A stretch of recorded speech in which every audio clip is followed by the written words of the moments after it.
The film begins in 1974, introducing us to Jeffrey Dahmer, a high school freshman. He resides in Ohio with his parents, Lionel and Joyce, and younger brother Dave. Spoiler ahead, watch out! Jeff is currently seen on the school bus headed home. On the route, the bus passes a man jogging. Jeff is so interested in the individual that he gets stood up from his seat in order to look at him. Even after getting off the bus, he continues to keep looking at the jogging man until he is out of sight. When Jeff gets home, he finds his mother chatting to an interior decorator who is going to renovate their house. Jeff tries to imitate the guy who has cerebral palsy, and his mother scolds him for doing so. He then walks down the street carrying a plastic bag. While he meets a couple of nearby teenagers, they inquire about the items inside the bag, and Jeff discloses that it is a dead cat. He reveals that he plans to dissolve it with chemicals, which he has access to as his father is a chemist. Curious, the two boys accompany Jeff to his father's lab shed, where he has gathered various dead animals in jars. He then starts to dissolve the cat, stating that the procedure will take almost a month due to the acid's weak nature. Jeff really likes this, given that he loves bones and is curious about what's within the body. However, the two teenage boys remain unclear, believing that Jeff is simply pouring dirty water in order to demonstrate himself. Jeff knocks one of the jars on the ground, scattering the acid and dissolved animal. The youngsters are horrified by the horrible stink and leave the area, calling him an odd fellow. Later at dinner, Jeff tries to take a chicken leg, but is told to give it to his brother, ignoring his preference for dark meat. We understand from the conversations that Lionel encourages Jeff to get more social. However, it is definitely not easy for him, considering all of his classmates and schoolmates believe he's strange, and some even bully him. The only person who speaks to him is an awkward boy, similar to him. The next day at school, the awkward boy sits next to Jeff for lunch. He asks Jeff whether or not he wants to join him at a concert together, and Jeff agrees. Later in biology class, Jeff appears to be amazed by a preserved animal in a jar. As a result, he grabs it and carries it to his father's laboratory shed after school. When he goes home, he overhears his parents quarreling about Joyce's plan to return to work. Lionel argues that she recently got out of a mental hospital and is unable to undertake. Jeff then gently pulls his younger brother away so that he does not have to listen to all this. The next day, Jeff leaves school after band practice to discover his only buddy being bullied by two bullies. Regardless of this, Jeff chooses to walk away, unwilling to get into trouble. Later, Lionel gets home early from work and hears from Dave that Jeff spent time in his shed for long hours. Unhappy at his apparent lack of social progress, Lionel pulls a trash can to the shed and rushes inside. He throws away Jeff's entire collection, emphasizing him to give it up and become more normal. Additionally, Lionel decides to destroy the shed completely. This harms Jeff because it is his only source of enjoyment. When Jeff returns home from school the next day, he sees that his father has destroyed the shed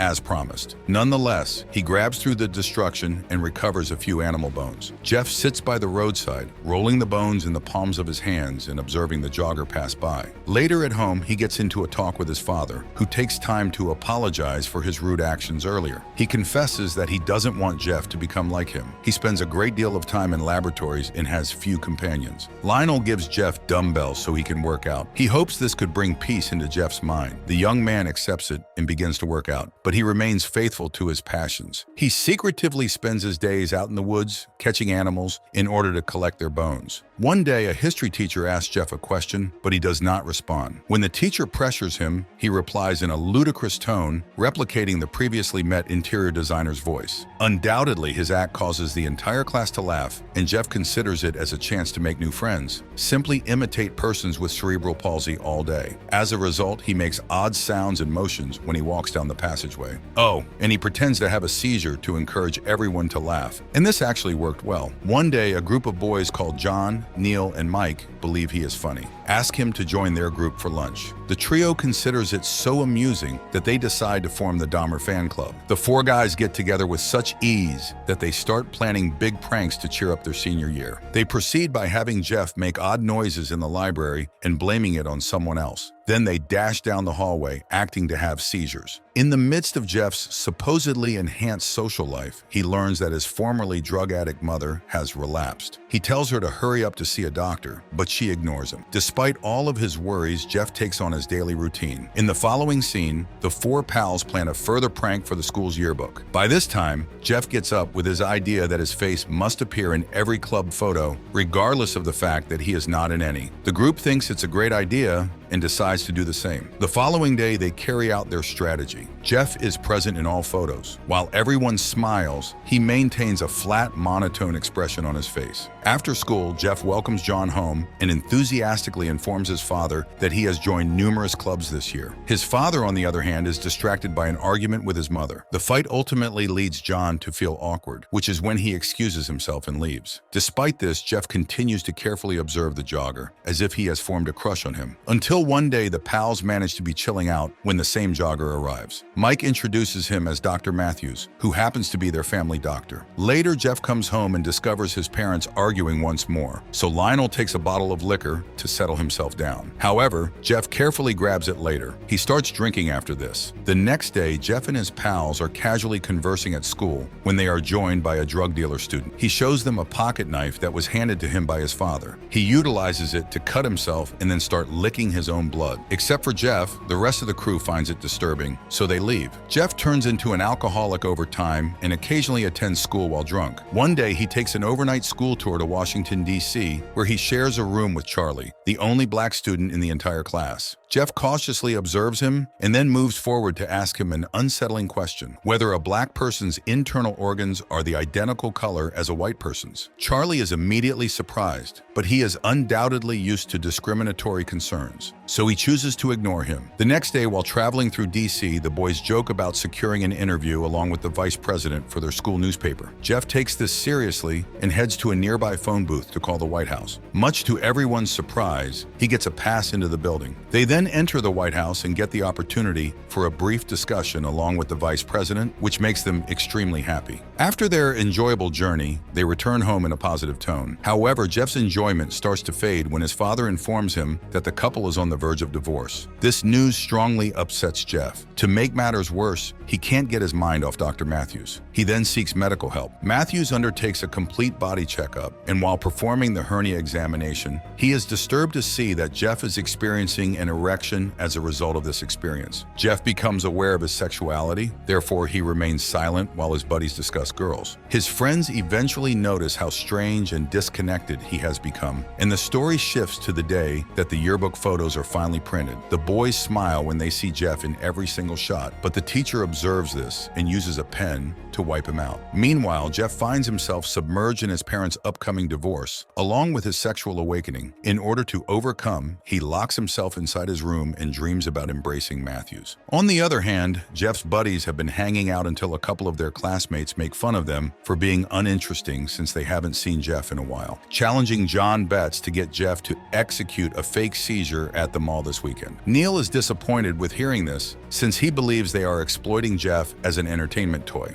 However, John proceeds with his scheme and pays Jeff with money to convince him to agree. The scenario then shifts to a weekend day when the boys go to the mall. Jeff plays his seizure performance while his friends watch. One of the guys even videos it as Jeff humiliates himself for others' enjoyment. This continues for an extended period of time until Jeff is bored of it all. He seemed to have understood that he was simply an entertainment to these teenage boys. To advance his worried mind, Jeff comes home and gets to know from his mother that the divorce has been formalized and that his father will take over the house. A few days later, the whole school starts discussing the prom. During this, Mike laughs at Jeff, claiming that no female would want to attend the prom along with him. This upset Jeff, so he goes forward and invites a fresher called Bridget to prom. She initially rejects them due to the fact he constantly does strange things, but he eventually convinces her of his personality. Finally, prom night arrives, and Jeff makes it to the event location with Bridget, surprising his fellow students. But when it comes time to dance, Jeff becomes uncomfortable considering that he is not interested in girls. So he excuses himself and exits the venue, leaving Bridget. On the next day, Jeff goes home from school to discover his mother packing her possessions into her car. It appears that she and Dave will be heading to live along with relatives. This makes the young man disappointed due to the fact that they will not be around at his graduation. He fails to display his emotions on his face, but he bursts into tears once they leave. Jeff does not appear to be excited on graduation day, but his father is present to encourage him. Lionel conveys his happiness for Jeff by handing him the keys to the family car. Later that evening, John is driving and then notices Jeff strolling alone by the side of the road. He offers him a ride home, and Jeff accepts. John notes the blood on Jeff's fingernails, but the dangerous youngster simply claims that it's just paint. Soon after, they arrive at Jeff's residence, where he invites John inside for a beer. However, as soon as they enter, John notices something strange since the home appears entirely dark. Terrified, he starts walking away, claiming that his mother is waiting for him. Jeff gets a baseball bat and tries to attack him from the back, but he quickly changes his plan and allows him to leave. The next day, Jeff jumps into his father's car and drives around. Then he encounters a hitchhiker, Steven, and provides him with a ride. The film concludes with the final titles, which state that Steven was never seen again. Additionally, Jeffrey Dahmer was captured and confessed to murdering 17 young men in 1991. We really hope you enjoyed today's recap of the movie My Friend Dahmer. Please leave a comment below on what you loved about the movie and why. Be sure to like the video, and please don't forget to support our channel by subscribing so you don't miss any amazing content. Until next time, light, camera, action. We look forward to seeing you in our next video.